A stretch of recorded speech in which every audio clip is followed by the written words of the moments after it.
ಅದರಲ್ಲಿ ಸಾಧಾರಣವಾಗಿ ಆಗುತ್ತೆ. ಏನಪ್ಪಾ ಅಂದ್ರೆ, ಎಷ್ಟೇ ನಾವು ಪ್ರಶ್ನೆಗೆ ಅವಕಾಶ ಕೊಟ್ಟಿದ್ರು ಕೂಡ ಅವಾಗ ಕೇಳೋದಿಲ್ಲ. ಆಮೇಲೆ ಎಲ್ಲ ನಿನ್ನೆ ಕಾರ್ಯಕ್ರಮ ಎಲ್ಲ ಮುಗಿದು ಹೊರಡ್ಬೇಕಾದ್ರೆ 15 ಜನ ಬಂದಿದ್ರು ಒಟ್ಟಿಗೆ. ಒಬ್ಬೊಬ್ರದ್ದು ಪ್ರಶ್ನೆಗಳಿತ್ತು.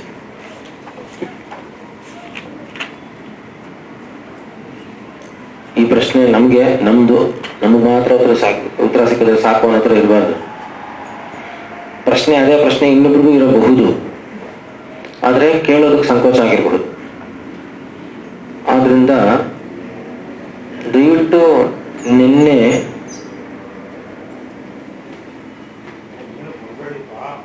ಇಲ್ಲಿ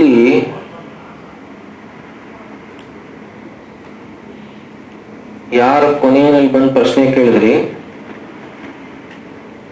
ಆ ಪ್ರಶ್ನೆಗಳನ್ನ ದಯವಿಟ್ಟು ಬೇಗ ಕೇಳ್ಬಿಡಿ. ಒಂದು. ಇನ್ನೊಂದು, ನಿನ್ನೆ ಏನೋ ಅರ್ಥ ಆಗ್ಲಿಲ್ಲ, ಎಲ್ಲ ಸೂಕ್ಷ್ಮವಾಗಿ ಹೇಳ್ತಾ ಹೋಗ್ತೀನಿ. ಅರ್ಥ ಆಗ್ಲಿಲ್ಲ ಅಥವಾ ಇನ್ನೇನೋ ಪ್ರಶ್ನೆ ಇದೆ ಅಂದ್ರೆ ಅದನ್ನ ಮುಂಚೆ ಮುಗಿಸ್ಕೊಳ್ಳೋಣ. ಆಮೇಲೆ ಮಧ್ಯದಲ್ಲಿ ಅದೊಂದು ಕೇಳ್ಬೇಕಿತ್ತು, ನಿನ್ನೆ ಹೇಳಿದ್ರಲ್ಲ ಅಂತ ಇವತ್ತು ಮಧ್ಯಾಹ್ನದ ಮೇಲೆ ಕೇಳೋದು, ಅವೆಲ್ಲ ಅಂದ್ರೆ ಅದು ಬೇಡ.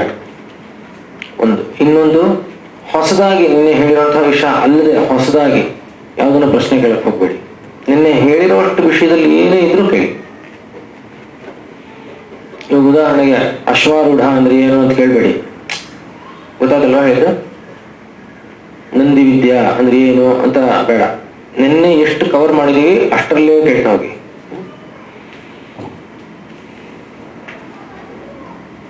ಏನಾದ್ರು ಇತ್ತ ಪ್ರಶ್ನೆಗಳು?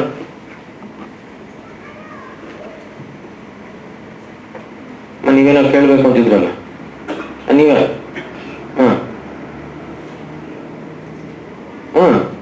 ಅಯ್ಯೋರ ಕೇಳಿಮ್ಮ. ಅಲ್ಲ ನಿಮ್ದಲ್ಲ, ಅಲ್ಲಿ ಹೌದು.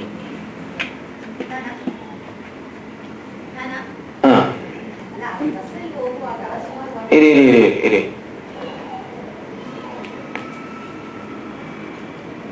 ನಮಸ್ಕಾರ. ನಾನು ಯಲಹಂಕದಿಂದ ಸ್ಕೂಲಿಗೆ ಬರುವಾಗ ಸುಮಾರು 1.5 ಗಂಟೆ ಸಮಯ ಆಗುತ್ತೆ.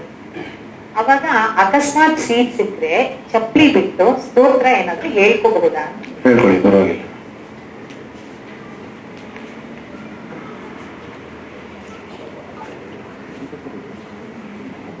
ನಿನ್ನೆ ಹೇಳಿರೋ ವಿಷಯನೆಲ್ಲ ಮನಸ್ಸಲ್ಲಿ ಇಟ್ಕೊಂಡು ಅದು ಮಾಡಿ.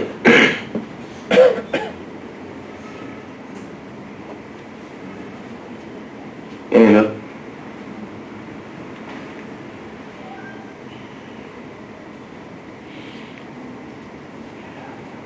ನಿನ್ನೆ ಯಾರೋ ಒಂದು ಪ್ರಶ್ನೆ ಕೇಳಿದ್ರು.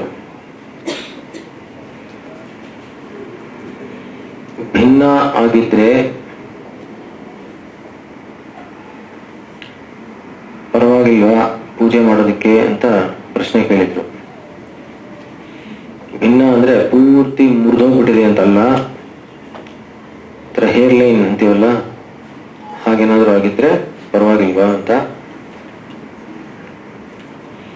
ಅನೂಚಾನವಾಗಿ ನಡ್ಕೊಂಡು ಬಂದಿರುತ್ತಲ್ಲ ಅಂತದ್ರಲ್ಲಿ ತಪ್ಪಿಲ್ಲ ಅಂತ ಇದೆ.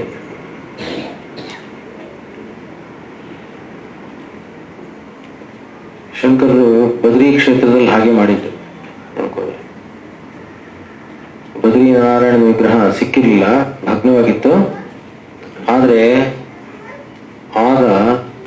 ಆಗ ಅಲ್ಲಿನ ಸಂದರ್ಭದಲ್ಲಿ ಪೂಜಾದಿಗಳು ನಡೆಯೋದು ತುಂಬಾ ಮುಖ್ಯವಾಗಿತ್ತು. ಆದ್ರಿಂದ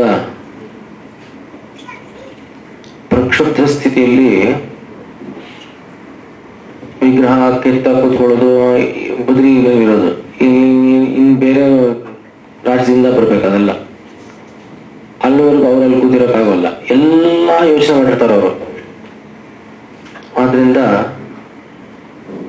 ಅವರೇ ನೀರಿಂದ ಅಲಕನಿಂದ ಅವರೇ ಇಳಿದು ಆ ಬದ್ರಿನಾರಾಯಣನ ವಿಗ್ರಹವನ್ನು ತೆಗೆದು ಮೇಲೆತ್ತಿ,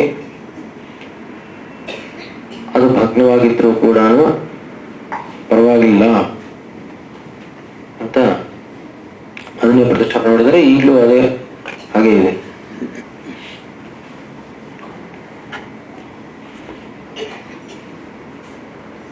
ಏನು ಇಲ್ವಾ?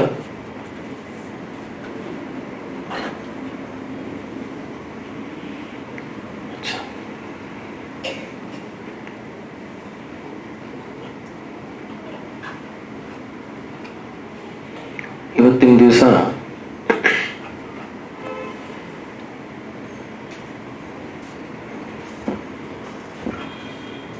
ಆಹಾರ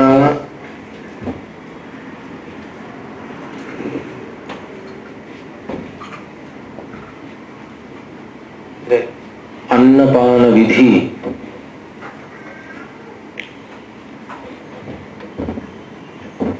ಅನ್ನಪಾನಾದಿಗಳನ್ನು ಹೇಗೆ ಮಾಡಬೇಕು,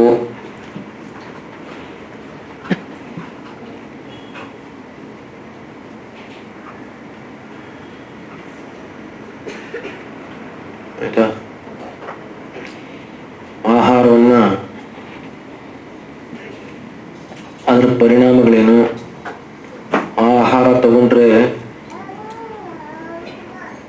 ಜೀರ್ಣ ಆಗಿದೆ ಅಂತ ಗೊತ್ತಾಗೋದು ಹೇಗೆ,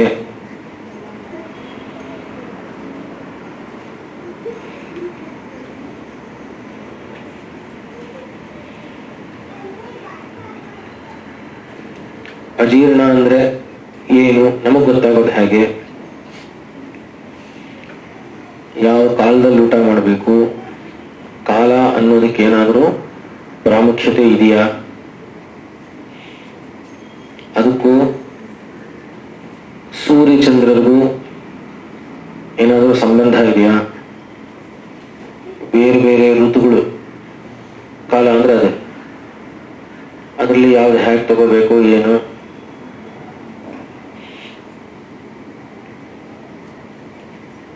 ಆಮೇಲೆ ಶುದ್ಧವಾಗಿರೋದು ಅಂದ್ರೆ ಏನು, ಅನ್ನ ಅಂದ್ರೆ ಏನು, ನಮ್ಮ ಮೇಲೆ ಹೇಗೆ ಪರಿಣಾಮ ಬೀರುತ್ತೆ, ಅದರಿಂದ ನಮ್ಮ ಇಂದ್ರಿಯಗಳ ಮೇಲೆ, ಬುದ್ಧಿ ಮನಸ್ಸುಗಳ ಮೇಲೆ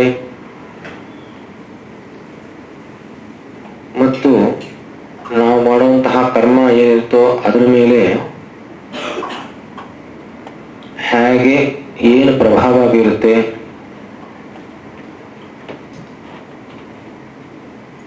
ನಮಗೆ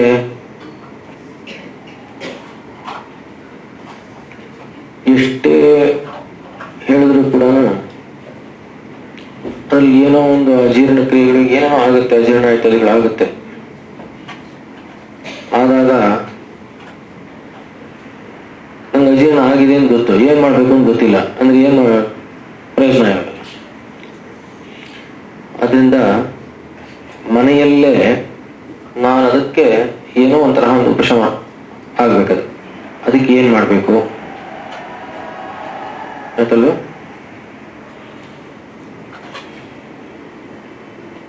ಇತ್ಯಾದಿ ಎಲ್ಲಾ ವಿಷಯಗಳನ್ನು ತಿಳ್ಕೊಳ್ಳೋ ಪ್ರಯತ್ನ ಪಡೋಣ.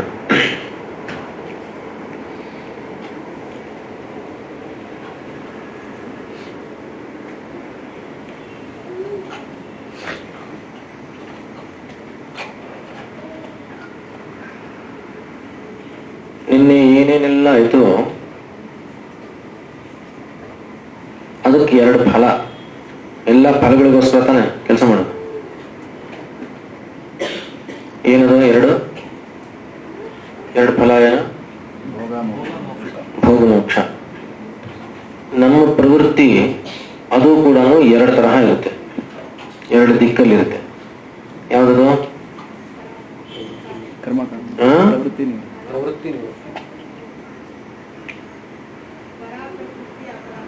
ಅಲ್ಲ, ನಮ್ಮ ಪ್ರವೃತ್ತಿ ಎರಡು ದಿಕ್ಕಲ್ಲಿರುತ್ತೆ. ಪ್ರಕೃತಿ ಅಲ್ಲ, ಪ್ರವೃತ್ತಿ, ನಮ್ಮ ಪ್ರವೃತ್ತಿ ಎರಡು ದಿಕ್ಕಲ್ಲಿ ಹರಿಯುತ್ತೆ ಪ್ರತಿಯೊಬ್ಬಂಗೂ. ಯಾವುದು? ಅಲ್ಲ, ಕರ್ಮಜ್ಞಾನ.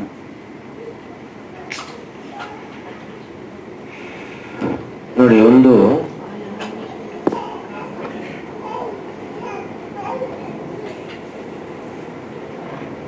ಸುಖವನ್ನ ಪಡೆಯೋದ್ರ ಕಡೆ, ಇನ್ನೊಂದು ದುಃಖವನ್ನ ಹೋಗಲಾಡಿಸೋದ್ರ ಕಡೆ. ನಮ್ಮ ಪ್ರಯತ್ನ ನಡೆಯೋದು ಇದು ಎರಡರಲ್ಲೇ ಅಂತಲ್ವ? ಒಂದು ದುಃಖವನ್ನ ಹೋಗಲಾಡಿಸ್ಕೋಬೇಕು ಅಂತ ಒಂದು ಕರ್ಮ ಮಾಡೋದು, ಇನ್ನೊಂದು ಬಂದು ಸುಖವನ್ನು ಪಡಿಬೇಕು ಅನ್ನೋದಕ್ಕೆ ಮಾಡು. ಅಲ್ಲಿಗೆ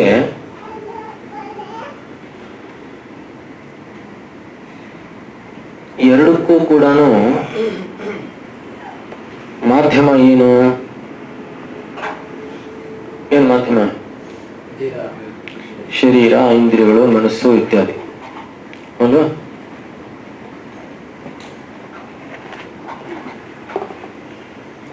ದುಃಖ ಹೋಗಲಾಡಿಸ್ಕೋಬೇಕಾದ್ರೂ ಸುಖ ಪಡ್ಕೋಬೇಕಾದ್ರೂ ಕೂಡ ನಂಗೆ ಎರಡೂ ಕಡೆಯಿಂದ ಏನ್ ಬೇಕು ಹೇಳಿ ನೋಡೋಣ.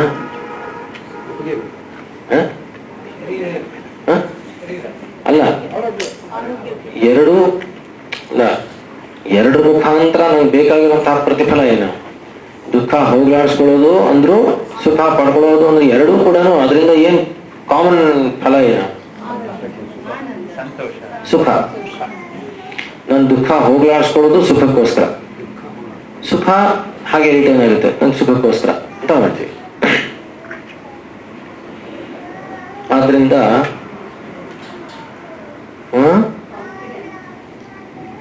ಅಲ್ಲ, ಅದು ಬಂದ ಮೇಲಿರೋದು ಆಯ್ತಲ್ವಾ? ಆದ್ರಿಂದ ಶರೀರ, ಇಂದ್ರಿಯಗಳು, ಮನಸ್ಸು ಎಲ್ಲ ಕೂಡ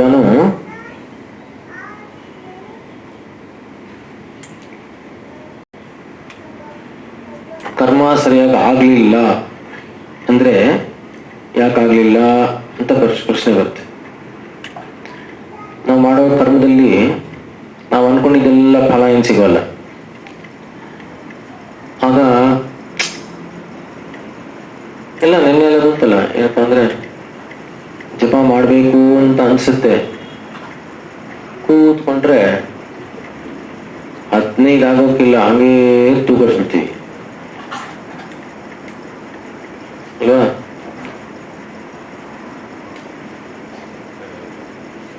ಅಥವಾ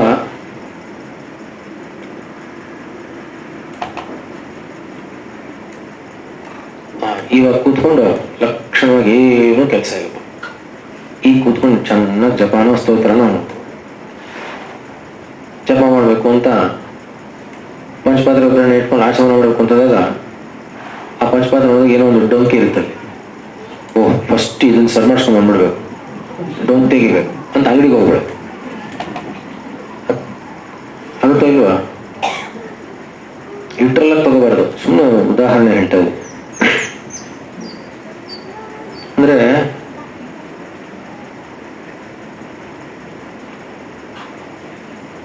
ನಮ್ಮ ಮನಸ್ಸಿಂದ ನಾವು ನಿಯಂತ್ರಿತವಾಗಿರ್ತೀವಿ, ಮನಸ್ಸು ನಮ್ಮನ್ನ ಕಂಟ್ರೋಲ್ ಮಾಡ್ತಾ ಇರುತ್ತೆ ನಮ್ಮ ಕರ್ಮಗಳನ್ನು. ಹೌದಾ?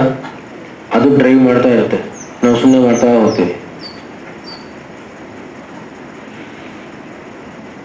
ಇಲ್ಲ, ನಾವು ಅನ್ಕೊಂಡಾಗೆಲ್ಲ ಕೆಲಸ ಮಾಡ್ತೀವಲ್ಲ ಕೆಲವು ಸರಿ. ಅಂದ್ರೆ ಹಾಗೆಲ್ಲ ನಮ್ಮ ಹತೋಟಿಯಲ್ಲಿ ಅದು ಇದ್ದಿದ್ರೆ ಯಾವಾಗ್ಲೂ ನಂಗೆ ಬೇಕಾಗಿರೋದಕ್ಕ ನಾನು ಮಾಡೋದು ಗೊತ್ತಾಗಿಲ್ವ? ನಂಗೆ ಬೇಕು ಅಂತ ತಾನೇ ಶುರು ಮಾಡೋದು, ಆಮೇಲೆ ಆಗಲ್ಲ ಅಂತ ಗೊತ್ತಾಗುತ್ತೆ. ಆದ್ರೆ ಮುಂಚೆ ನಂಗೆ ಬೇಕು ಅಂತ ತಾನೇ ಶುರು ಮಾಡೋದು.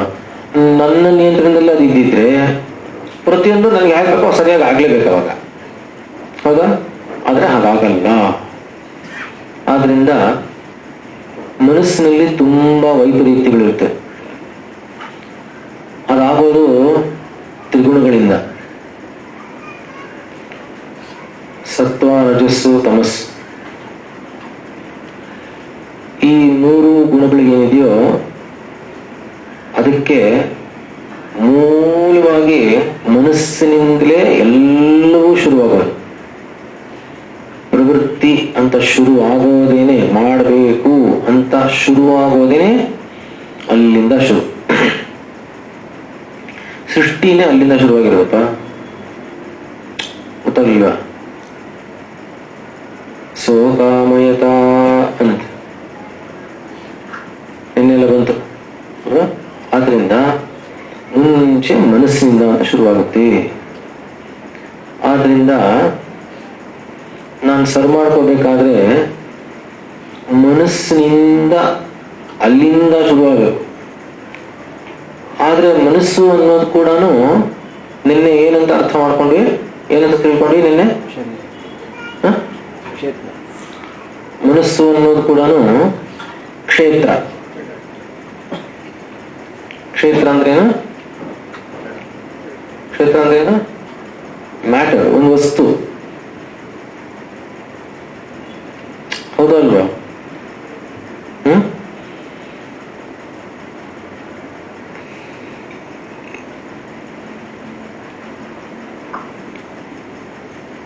ಆದ್ರಿಂದ ಚೆನ್ನಾಗಿ ಇವಾಗ ಮನಸ್ಸು ಅದ್ರ ಬೆಳವಣಿಗೆ ಆಗ್ತಾ ಇದೆ ಅಂತ ಹೇಳ್ತೀವ ಇಲ್ವಾ? ಹೇಳ್ತೀವಲ್ವಾ? ಹೇಳಿ, ಧೈರ್ಯವಾಗಿ ಹೇಳಿ. ಮನಸ್ಸು ಬೆಳವಣಿಗೆ ಆಗ್ತಾ ಇದೆ ಅನ್ನೋದನ್ನು ಧೈರ್ಯವಾಗಿ ಹೇಳಬೇಕು. ಆದ್ರಿಂದ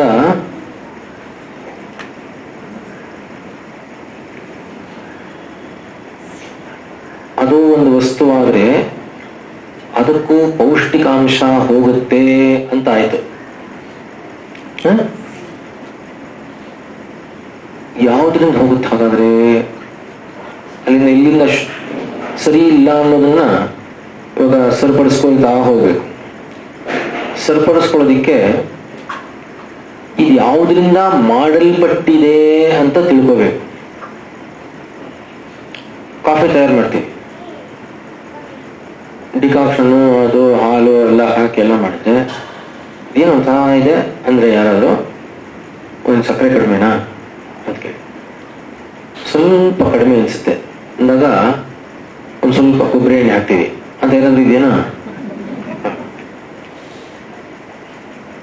ಅದರ ಉಪಾದಾನ ಅಂದ್ರೆ ಯಾವುದರಿಂದ ಮಾಡಲ್ಪಟ್ಟಿದೆಯೋ ಆ ಗುಣವನ್ನ ಹೆಚ್ಚಿಸ್ತೀವಿ. ಸಕ್ಕರೆ ಕಡಿಮೆ ಇದೆ ಅಂದ್ರೆ ಸಕ್ಕರೆ ಹಾಕ್ತೀವಿ, ಹೌದಲ್ವಾ? ತುಂಬಾ ಸ್ಟ್ರಾಂಗ್ ಆಗೋಯ್ತು ಅಂದ್ರೆ ಹಾಲು ಹಾಕ್ತೀವಿ. ಯಾವುದರಿಂದ ಆ ವಸ್ತು ತಯಾರು ಮಾಡಿರ್ತೀವೋ ಅದು ಯಾವುದರಿಂದ ಅಂತ ಇರುತ್ತಲ್ಲ ಅಲ್ಲಿಂದ ನೋಡ್ಕೊಂಡ್ಬರ್ತೀವೋ ಇಲ್ವಾ ಸರಿ ಮಾಡೋದಕ್ಕೆ. ಹಾಗೇನೆ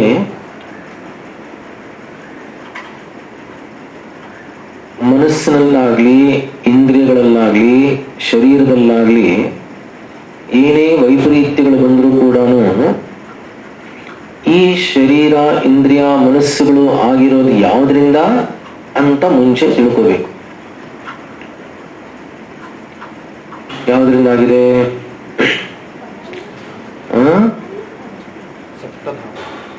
ಅನ್ನಾತ್ ಭವಂತಿ ಭೂತಾನಿ, ಅನ್ನಾತ್ ಭವಂತಿ ಭೂತಾನಿ ಅಲ್ಲ? ಅನ್ನಾದ್ಯೇವ ಖಲ್ವಿಮಾನಿ ಭೂತಾನಿ ಜಾಯಂತೆ ಜಾತಾನ್ಯನ್ನೇನ ವರ್ಧಂತೆ ಅನ್ನತ್ತೆ. ಅನ್ನಾದ್ಯೇವ ಖಲ್ವಿಮಾನಿ ಭೂತಾನಿ ಜಾಯಂತೆ ಅನ್ನೇನ ಜಾತಾನಿ ಜೀವಂತಿ. ಅನ್ನದಿಂದಲೇ ಅಲ್ವೇ ಈ ಎಲ್ಲ ಭೂತಗಳು ಉತ್ಪತ್ತಿ ಆಗಿರೋದು. ಹುಟ್ಟಿರುವಂತಹ ಜೀವಿಗಳೇನೇನಿದೆ ಇದೆಯೋ ಅನ್ನೇನ ಜಾತಾನಿ ಯಾವ್ದು ಹುಟ್ಟಿದೆಯೋ ಜೀವಂತಿ, ಅದು ಜೀವಿಸಿರ್ಬೇಕಾದ್ರೆ ಅಂದ್ರೆ ಜೀವದಿಂದ ಇರಬೇಕಾದ್ರೆ ಅದಕ್ಕೇನ್ ಬೇಕು? ಅದು ಅನ್ನದಿಂದಲೇ. ಅದಕ್ಕೋಸ್ಕರ ಏನ್ ಮಾಡುತ್ತದು? ಅನ್ನ ಅಂದ್ರೆ ಅತ್ಯತೆ ಅತ್ತಿಚ ಭೂತಾನಿ, ಅತ್ಯತೆ ಅತ್ತಿಚ ಭೂತಾನಿ, ಅತ್ಯತೆ ಅತ್ತಿಚ, ಅತ್ಯತೆ ಅತ್ತಿಚ ಅಂದ್ರೆ ಅದನ್ನ ತಗೊಳ್ತಾ ಹೋದ್ರೆ ಅದು ತನ್ನ ತಾನೇ ಸಮರ್ಪಣೆ ಮಾಡಿಕೊಳ್ಳುತ್ತೆ ನಮ್ಗೆ. ನಾವು ಅದನ್ನ ತಿಂತಾ ಇದ್ದೀವಿ ಅಂತ ನಮ್ಗೆ ಅನ್ನಿಸ್ತಾ ಇರುತ್ತೆ ಅಲ್ವಾ? ಅದೇ ತಾನೆ ಅನ್ನಿಸ್ತಾ ಇರುತ್ತೆ ಅಂದ್ರೆ ನಿಜವಾಗ್ಲೂ ತಿಂತೀವಿ. ಆ ಥರ ಅನ್ಕೊಬೇಡಿ, ಸುಮ್ಮನೆ ಅನ್ಕೋತಾ ಇದೀವಿ ಅನ್ನೋ ಥರ ಎಲ್ಲ ಹೇಳ್ತಾರದು. ನಿಜವಾಗ್ಲೂ ತಿಂತೀವಿ, ಆದ್ರೆ ಶರೀರ ವೃದ್ಧಿ ಆಗುತ್ತೆ. ಅದ್ಯತೆ ಅತ್ತಿಚ ಭೂತಾನಿ, ನೋಡಪ್ಪ ಇದು ಒಳಗಡೆ ಹೋಗ್ತಾ ಇದೆಯಲ್ಲ, ಇದು ಒಳಗಡೆ ಹೋಗ್ತಾ ಹೋಗ್ತಾ ಹೋಗ್ತಾ ನಾನು ವೃದ್ಧಿ ಆಗ್ತಾ ಇದೆ ಅಂತ ನಾನು ಅನ್ಕೊಂಡಿರ್ತೀನಿ. ಅದು ಒಂದು ದೃಷ್ಟಿಕೋನ. ಆದ್ರೆ ಅಷ್ಟೇ ಸರಿಯಲ್ಲ. ಮತ್ತ ಈ ಬೆಳವಣಿಗೆ ಅನ್ನೋದು ಕೂಡ ಯಾಕೆ ಗೊತ್ತಾ, ಅದು ನನ್ನನ್ನ ವಾಪಸ್ ಅದ್ರೊಳಗೆ ಸೇರಿಸೋದಕ್ಕೋಸ್ಕರ ಒಳಗೆ ಬರ್ತಾ ಇದೆ ಅಂತ ಅರ್ಥ. ಅಂದ್ರೆ ಮಗು ಗರ್ಭದಲ್ಲಿ ತಾಯಿ ಆಹಾರವನ್ನ ತಗೊಂಡ್ರೆ ಅದಕ್ಕೆ ಪೌಷ್ಟಿಕಾಂಶ ಅಲ್ಲಿಂದ ಶುರು ಹೋಗೋದು, ಹೌದಲ್ವಾ? ಹೋಗ್ತಾ ಹೋಗ್ತಾ ಆಮೇಲೆ ಅಲ್ಲಿ ವೃದ್ಧಿ ಆಗ್ತಾ ಹೋಗುತ್ತೆ. ಆಮೇಲೆ ಪ್ರಸವ ಆದ ಮೇಲೆ ಅದು ತಾಯಿಯ ಹಾಲಿನಿಂದ ಅದರ ಬೆಳವಣಿಗೆ ಆಗುತ್ತೆ, ವೃದ್ಧಿ ಆಗುತ್ತೆ ಶರೀರಾದಿಗಳು. ಕೇವಲ ವೃದ್ಧಿ ಅನ್ನೋದು ಅಷ್ಟೇ ದನ ಅದರಿಂದ ಆಗಿದ್ದಿದ್ರೆ ಅವಾಗ ಅನಂತತ್ವ ಬಂದ್ಬಿಡ್ಬೇಕು. ಅವಾಗ ಸುಮ್ಮನೆ ಬೆಳಿತಾನೇ ಹೋಗೋದು, ಅದಕ್ಕೇನು ಒಂದು ಇತಿ ಮಿತಿ ಇಲ್ಲ. ಯಾಕಂದ್ರೆ ತಿಂತಾನೆ ಇರ್ತೀವಿ. ಅದ್ರ ಕೆಲಸ ಬರೀ ವೃದ್ಧಿ ಮಾಡೋದು ಒಂದೇ ಆಗಿದ್ರೆ ಆಗ ನಾನು ತಿಂತಾನೇ ಇರ್ತೀನಿ, ಜೀರ್ಣ ಆಗ್ತಾನೆ ಇರುತ್ತೆ, ಬೆಳಿತಾನೆ ಇರ್ತೀನಿ, 6 ಅಡಿ 12 ಅಡಿ 20 ಅಡಿ ಹೋಗ್ತಾನೆ ಇರುತ್ತೆ. ಆದ್ರೆ ಹಾಗಲ್ಲ. ಅದು ಯಾತಕ್ಕೆ ಒಳಗೆ ಬರ್ತಾ ಇದೆ ಗೊತ್ತಾ? ನಿನ್ನನ್ನು ವಾಪಸ್ ಪೃಥ್ವಿಗೆ ಸೇರಿಸೋದಕ್ಕೆ ಅದು ಒಳಗೆ ಬರ್ತಾ ಇದೆ ಅಂತ ಹೇಳುತ್ತೆ. ನಿನ್ನನ್ನು ಕರ್ಕೊಂಡು ಹೋಗಿ ಮಣ್ಣು ಮಾಡುತ್ತದು, ತನ್ನಲ್ಲಿ ತನ್ನನ್ನು ಸೇರಿಸ್ಕೊಂಡುತ್ತೆ. ನೀನು ಅಂದ್ರೆ ನೀವು ಎಷ್ಟೇ ಬ್ಯಾಲೆನ್ಸ್ಡ್ ಡಯಟ್ ಮಾಡಿದ್ರು, ನೀವು ಚಾರ್ಟ್ ನೋಡ್ಕೊಂಡು ವಿಟಮಿನ್ಸು ಮಿನರಲ್ಸು ಅಂತ ಎಷ್ಟೇ ಪರ್ಸೆಂಟೇಜ್ ತೂಕ ಮಾಡಿ ತಿಂದ್ರು, ಕೊನೆ ಕೆಲವು ವರ್ಷಗಳಲ್ಲಿ ಅನ್ನ ಅನ್ನೋದು ಒಳಗಡೆ ಹೋಗೋದೇ ಇಲ್ಲ. ಆಗ ಚೆನ್ನಾಗಿ ಪ್ರೋಟೀನ್ಸ್ ಕೊಡ್ಬೇಕು ಅಂತಾರೆ, ಗಂಜಿನೇ ಒಳಗೋಗ್ತಾ ಇಲ್ಲ. ಚೆನ್ನಾಗಿ ಪ್ರೋಟೀನ್ಸ್ ಕೊಟ್ರೆ ಎಲ್ಲ ಹೋಗುತ್ತೆ? ಪ್ರೋಟೀನ್ಸ್ ಕೊಟ್ರೆ ಹೋಗುತ್ತಷ್ಟೇ, ಗೊತ್ತಾಗ್ಲಿಲ್ವೇ? ಏನು ಹೊರಗಡೆ ಹೋಗಲ್ಲ, ಈಗ ಹೋಗುತ್ತಷ್ಟೇ.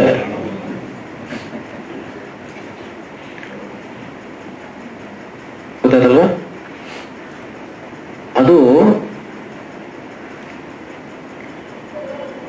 ಆಹಾರ ಅಂದ್ರೇನೆ, ಅನ್ನ ಅಂದ್ರೇನೆ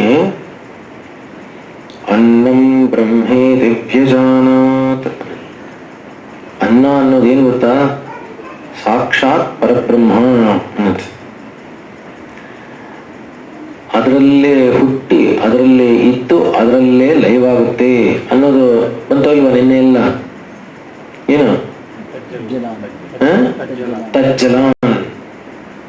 ತಜ್ಜಲಾನ್ ಅಂದ್ರೆ ಏನು? ತಜ್ಜ ತಲ್ಲ ತದನ. ಆದ್ರಿಂದ ಈ ಶರೀರಾದಿಗಳು ಅನ್ನದಿಂದಲೇ ಹುಟ್ಟಿ ಅನ್ನದಲ್ಲೇ ಇದ್ದು ಅನ್ನದಲ್ಲೇ ಹೋಗಿ ಲಯವಾಗ್ಬಿಡುತ್ತೆ.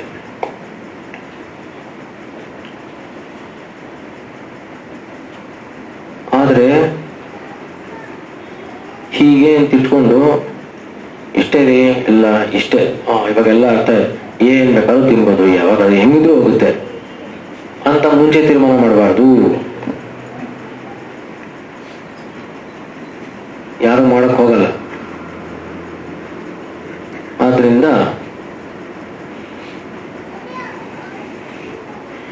ಇದೆಲ್ಲವೂ ಇದೆಯಲ್ಲ, ಇದಕ್ಕೆ ಒಂದು ಜೀವನ ಚಕ್ರ ಆಗಿಲ್ಲ. ಜನನದಿಂದ ಹಿಡಿದು ಮರಣದವರೆಗೆ ಇದೆಲ್ಲವೂ ಕೂಡ ಒಂದು ಅಂಶದ ಮೇಲೆ ಎಲ್ಲವೂ ನಿಂತಿದೆ. ಏನು ಅಂತ ಹೇಳ್ತೀರಾ? 3 ನಿಮಿಷ ಟೈಮ್ ಕೊಡ್ತೀನಿ, ಹೇಳಿ ಏನೇನಿರ್ಬೋದು. ಯಾವುದೋ ಒಂದು ವಿಷಯದ ಮೇಲೆ, ಒಂದು ಅಂಶದ ಮೇಲೆ ಇದೆಲ್ಲ ನಿಂತಿದೆ. ಇದೆಲ್ಲ ಆಗ್ತಿರೋದು ಅದರಲ್ಲಿ, ಅದರಿಂದ.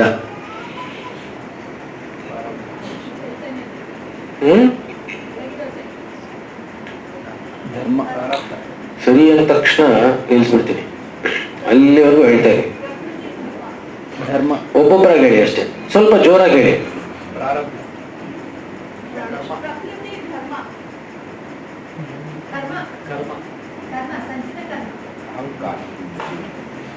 ಸೂರ್ಯನ ಉಷ್ಣ, ಸೂರ್ಯನ ಉಷ್ಣದಿಂದ.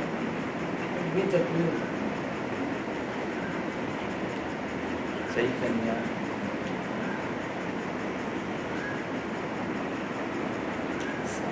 ಅಥವಾ ನನ್ನ ಜಾಗ್ರತೆ. ಯಾವುದೋ ಒಂದು ಆಧಾರದ ಮೇಲೆ ಇವೆಲ್ಲವೂ ಇದೆ, ಎಲ್ಲವೂ ನಡೀತಾ ಇದೆ. ಹಿಂಟ್ ಕೊಡ್ತಾ ಇದ್ದೀನಿ ಅಂತ ಅಷ್ಟೇ. ಯಾರು ಹೇಳಿದ್ದು? ಹಾ, ಕರೆಕ್ಟ್. ಕಾಲ ಎಲ್ಲವೂ ಕೂಡ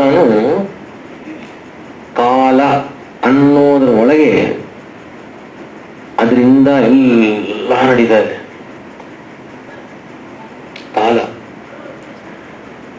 ನೋಡಿ, ಶರೀರಾದಿಗಳು ಉತ್ಪತ್ತಿ ಆಗ್ತಾ ಇರೋದು, ಆಹಾರ ಬೆಳೀತಾ ಇರೋದು, ಋತುಗಳು ಪರಿವರ್ತನೆ ಆಗ್ತಾ ಇರೋದು, ನಾನು ಇರೋದು, ಹೋಗೋದು, ತಿರುಗಿ ವಾಪಸ್ ಬರೋದು, ಏನು ಸೂರ್ಯ ಚಂದ್ರಗಳಿರ್ಬಹುದು, ನಕ್ಷತ್ರಗಳಿರ್ಬಹುದು, ಸಮುದ್ರಾದಿಗಳಿರ್ಬಹುದು, ನದಿಗಳಿರ್ಬಹುದು, ಔಷಧಿಗಳಿರ್ಬಹುದು, ವನಸ್ಪತಿಗಳಿರ್ಬಹುದು, ಏನು ಬೇಕಾದರೂ ಅದರ ಅಸ್ತಿತ್ವ ಎಲ್ಲ ಕಾಲ ಅನ್ನೋದ್ರಲ್ಲಿ ಎಲ್ಲ ಅಡಕವಾಗಿರೋದು.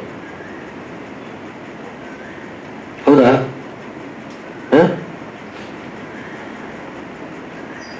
ಕಾಲ ಅಂದ್ರೆ ಏನು ಇವಾಗ?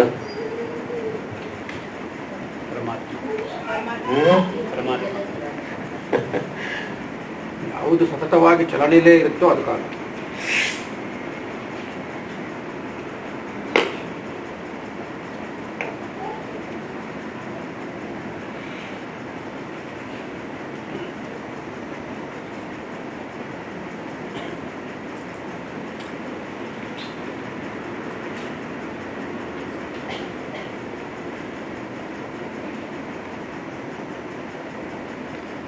ಒಂದ್ಸರಿ ಕೆಲವರನ್ನು ಮಾತ್ರ ಹೇಳ್ಕೊಡ್ತೀನಿ, ಹೇಳಿ.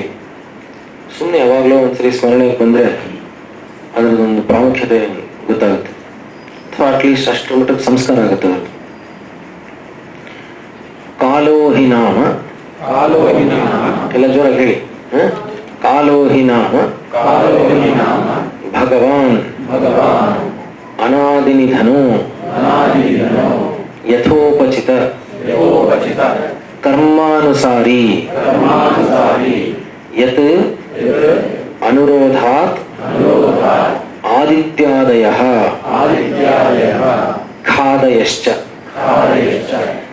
ಮಹಾಭೂತ ವಿಶೇಷಾಃ ತಥಾ ತಥಾ ವಿಪರಿಣಮಂತೋ ಜನ್ಮಗತಾಂ ಜನ್ಮ ಮರಣಸ್ಯ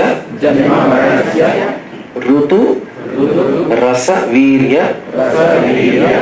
ದೋಷ ದೇಹ ಬಲ ವ್ಯಾಪತ್ ಸಂಪದಾಂ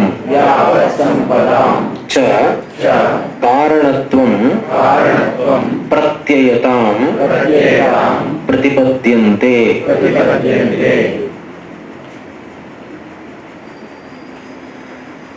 ಕಾಲೋ ಹಿ ನಾಮ ಭಗವಾನ್ ಅನಾದಿ ನಿಧನಃ.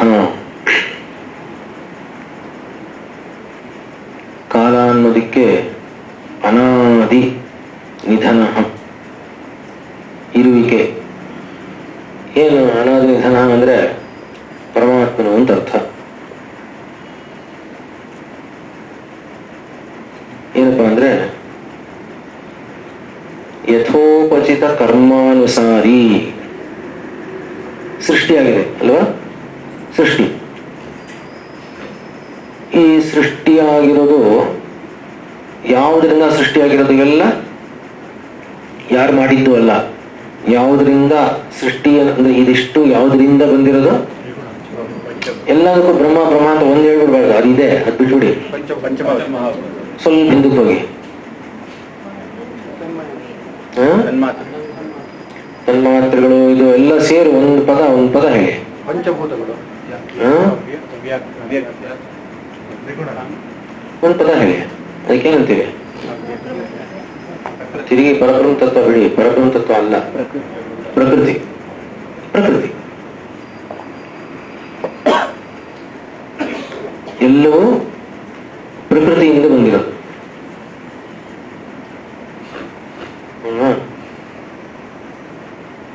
ಗೀತೆಯಲ್ಲಿ ಶಂಕರರು ಪ್ರಕೃತಿ ಅನ್ನೋದಕ್ಕೆ ಅರ್ಥ ಹೇಳ್ತಾರೆ.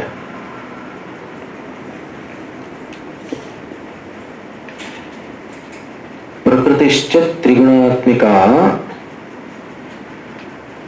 ಸರ್ವಕಾರ್ಯಕರಣ ವಿಷಯಾಕಾರೇಣ ಪರಿಣತ ಸರ್ವ ಕಾರ್ಯ ಕರಣ ವಿಷಯಾಕಾರೇಣ ಪರಿಣತ ಪುರುಷಸ್ಯ ಭೋಗ ಅಪವರ್ಗಾರ್ಥ ಕರ್ತವ್ಯತೆಯ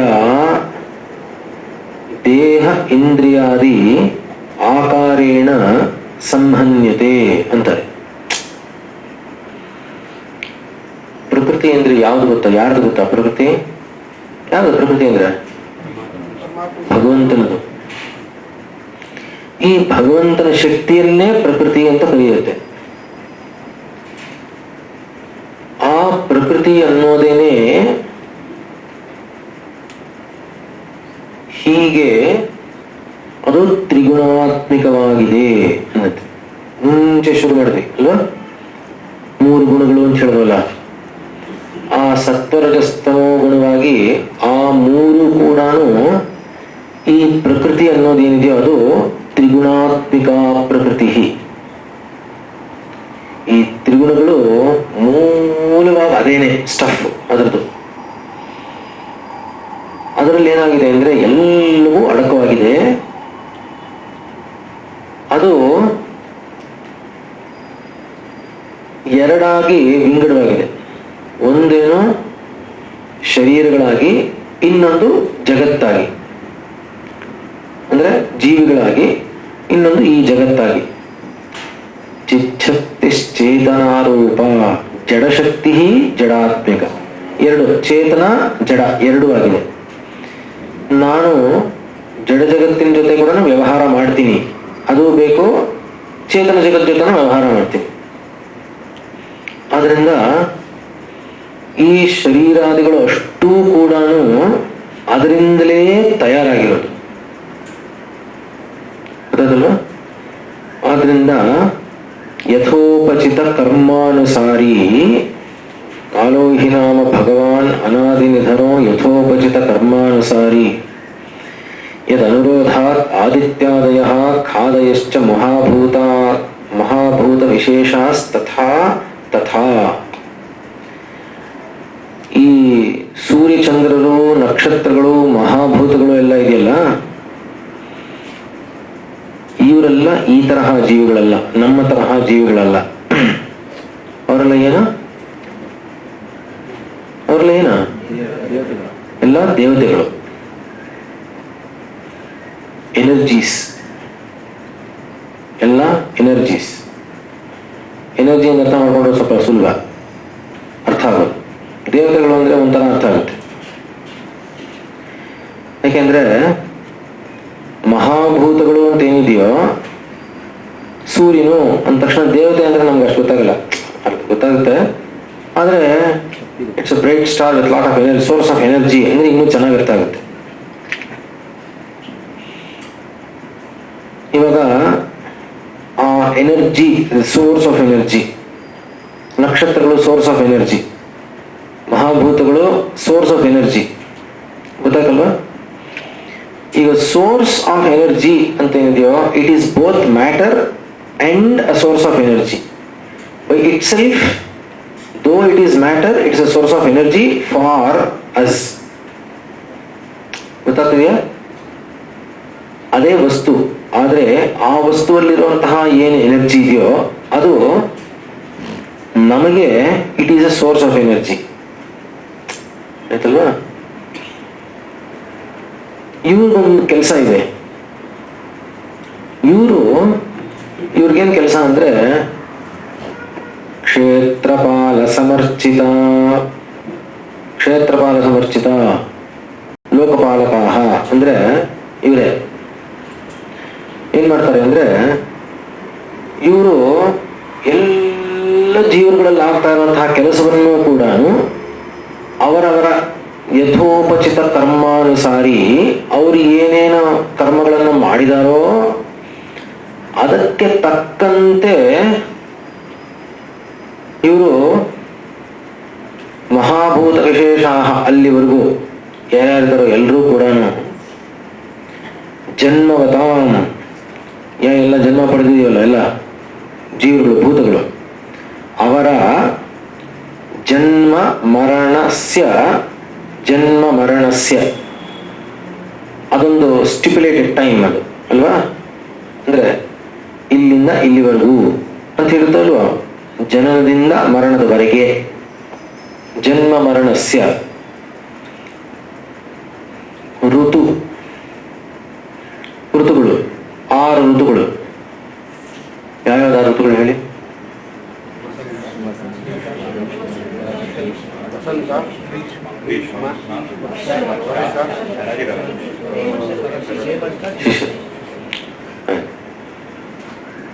ಆದ್ರಿಂದ ಈ 6 ಋತುಗಳು ಏನಿದೆಯೋ ಅದರಲ್ಲಿ ಒಂದು ವೈಪರೀತ್ಯವನ್ನು ಇಟ್ಟಿದ್ದಾರೆ ಕಾಲಚಕ್ರದಲ್ಲಿ, ಆಯ್ತಲ್ವಾ. ಅದರಿಂದ ಏನಾಗುತ್ತೆ ಅಂದ್ರೆ ಅದರ ಪ್ರಭಾವ ಮುಂಚೆ ಯಾವುದ್ರ ಮೇಲೆ ಬೀಳುತ್ತೆ? ಋತುಗಳು ಅಂದ್ರೆ ಸೂರ್ಯ ಚಂದ್ರರು, ಮಹಾಭೂತಗಳು, ನಕ್ಷತ್ರಾದಿಗಳು ಇವರೆಲ್ಲ ಸೇರಿ ಏನವ್ರ ಫಂಕ್ಷನಲ್ ಏನಿದೆಯೋ, ಡೆಸಿಗ್ನೇಟೆಡ್ ವರ್ಕ್ ಏನಿದೆಯೋ ಅದರ ಪ್ರಭಾವ ಮುಂಚೆ ಯಾವ್ದ್ರ ಮೇಲೆ ಬೀಳುತ್ತೆ? ಋತುಗಳ ಮೇಲೆ ಬೀಳುತ್ತೆ. ಋತುಗಳ ಮೇಲೆ ಬಿದ್ದ ತಕ್ಷಣ ಅದರ ನೆಕ್ಸ್ಟ್ ಯಾವ್ದು?